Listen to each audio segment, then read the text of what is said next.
Karyawan Toyota yang terkapar tak bernyawa di Jalan Balongsari Kelari ternyata korban pembunuhan berencana, bukan begal, dalangnya istri sendiri. Polres Karawang berhasil menangkap pelaku kasus begal sadis buruh Toyota di jalan pinggir irigasi Sasak Misran, Dusun Pasir Panjang, Desa Cibalong Sari, Kecamatan Kelari, yang ternyata Arif Suryono, 32 tahun, merupakan korban berencana.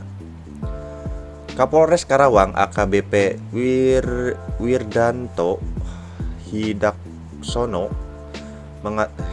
maaf ya kalau salah ya.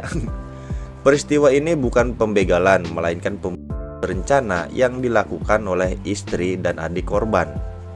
Pihaknya curiga karena korban tidak boleh diotopsi.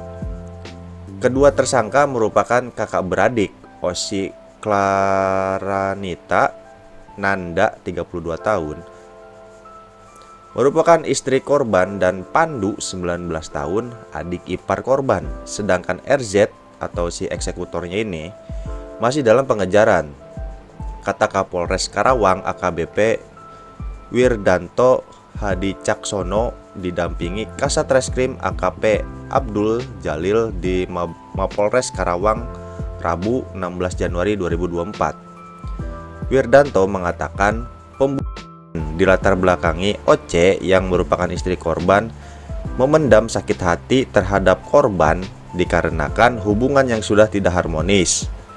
Karena adanya perselingkuhan, pelaku sering dimarahi oleh korban. Hubungan keduanya tidak harmonis, ada perselingkuhan dan memendam sakit hati gitu.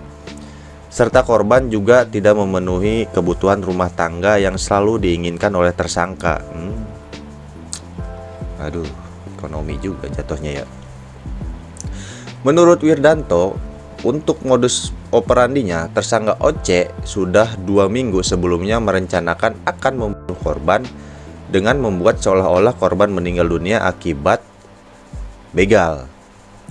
Tersangka Oce merencanakan pembunuhan terhadap korban di kos-kosan yang telah disiapkan, kemudian meminta tolong menyuruh tersangka PD atau adik kandung pelaku gitu ya, si Pandu ini, dan saudara RZ, si eksekutornya, untuk melakukan pembunuhan terhadap korban jelasnya. Lebih lanjut, Wirdanto, terduga pelaku berhasil diamankan oleh tim Resermo Polres Karawang gabungan dengan tim Jatras Polda Jabar, yaitu Oce istri korban dan PD adik ipar korban di Satreskrim Polres Karawang.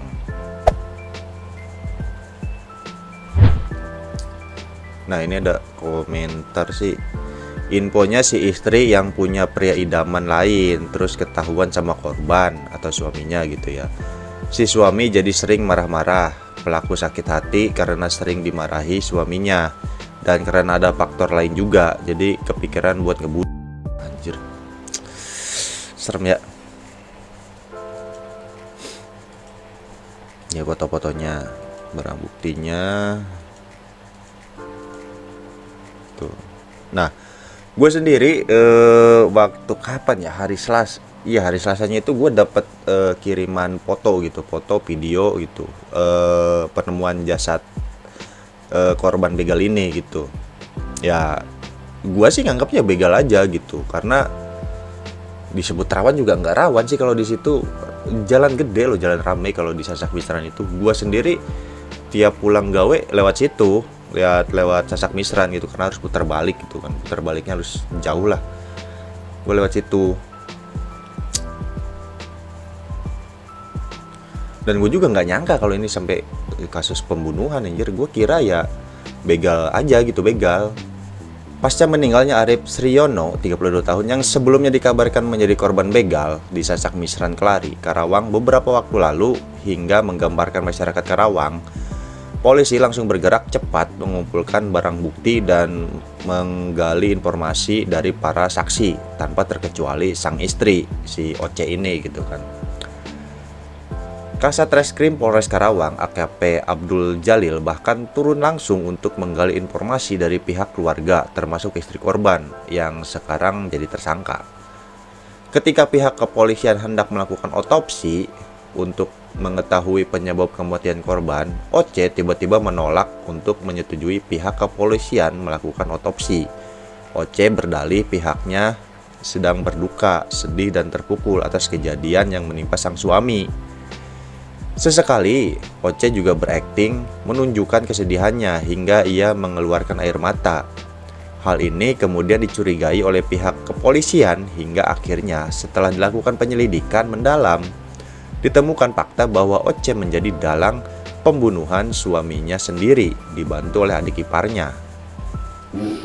Nah, pada saat anggota kami melakukan pengecekan lapangan, Yang mana sih? Oh, yang ini ya. Pas dalam pendalaman, kita evakuasi korbannya, Pak. Ibu, kita evakuasi dan memang dalam sedih, mukanya sedih. Mukanya sedih. Yang hanya ingin saya mau jelaskan ke Ibu, Pak, karena korban ini meninggal dunia di lokasi dengan luka yang tidak wajar, ini yang harus kami lakukan pendalaman, Bu, izin, Bu. Yang saya mohon pengertiannya, Bu, karena bekas lukanya ini itu harus diotopsi.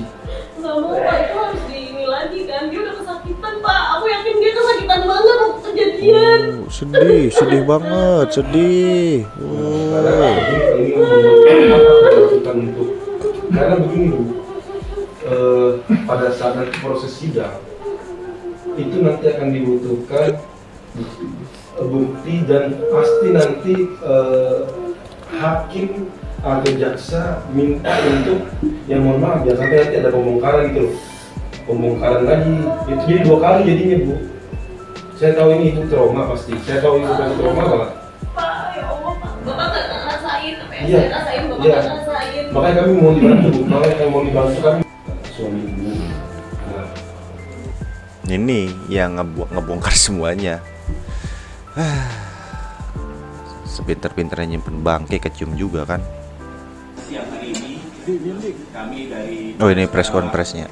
akan melaksanakan press conference terkait pengungkapan kasus meninggalnya ada seorang laki-laki yang merupakan karyawan dari salah satu perusahaan yang pada awalnya diduga karena dibegal sehingga meninggal dunia yang terjadi pada hari Selasa tanggal 9 Januari. Kami akhirnya berhasil membuka tabir modus kaitan dengan begal tersebut itu tidak senyatanya merupakan modus atau motif utama. Itu ternyata diakibat oleh motif yang lain.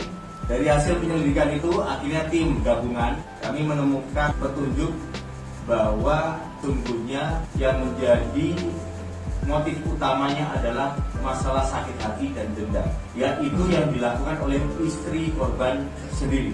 Jadi akhirnya karena di situ kami menemui adanya sejumlah kecurigaan dari tim penyelidik. Dari awalnya mulanya adanya ketidaksinkronan keterangan, masuk ketidakkooperativan dari istri korban yang pada awal mulanya tidak ingin diotopsi dan sebagainya. Yang akhirnya kami menemukan kecurigaan dan setelah dilakukan analisa CCTV bahwa betul yang menjadi pelaku utama yang melakukan eksekutor itu ada 2 orang. Yang salah satunya adalah adik ipar korban yang merupakan adik kandung dari Sepotong anjir. Nah, kejadiannya sendiri sempat kerekam CCTV gitu ya, walaupun nggak jelas gitu. Jadi bermodalkan CCTV inilah pihak yang berwajib itu. Nah ini nih tadi ya, pihak berwajibnya itu buat nyari pelakunya gitu. Nah ini nih tuh dipepet tuh ya.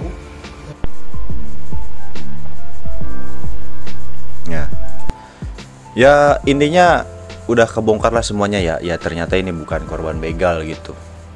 Ternyata ini ya pembunuhan yang dilatari dendam dan sakit hati aja gitu ya. Ya mudah-mudahan korban diberikan tempat yang baik di sisinya gitu ya, dia terima amal ibadahnya, dan buat pelakunya juga ya dihukum dengan seadil-adilnya gitu ya, sesuai hukum yang berlaku di Indonesia gitu. Gua ngucapin turut berduka cita bagi keluarga yang ditinggalkan gitu. Jadi gitu aja beritanya Lur. Semoga bermanfaat, semoga bisa nambah pengetahuan lagi. Semoga berita ini menjadi pelajaran bagi kita semua gitu ya. Rasa dendam dan sakit hati itu nggak harus berujung kayak gini gitu. Masih ada jalan penyelesaiannya gitulah ya. Dan tetap hati-hati di jalan, takutnya kalian kena begal gitu ya. Oke, segini aja video gua kali ini. Jangan lupa makan biar nggak lemes dan jangan lupa napas biar nggak mati. Oke, see you on the next video. Bye bye.